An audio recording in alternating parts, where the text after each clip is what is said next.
What's up, guys? Just wanted to make a quick short.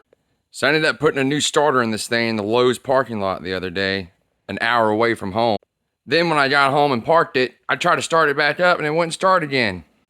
I was real close to putting this bitch up on Marketplace. Believe that. But what had happened was, this terminal had loosened or gotten smaller, and the battery terminal itself, even though it was tightened down all the way, was still leaving a little gap here. So all I did was I just put a little cotter pin in there, tighten it up around it until either A, I can get me a post cap to go here, or B, I'll just buy a new battery. But for now, this works. And I guess the truck just got a new starter for the hell of it.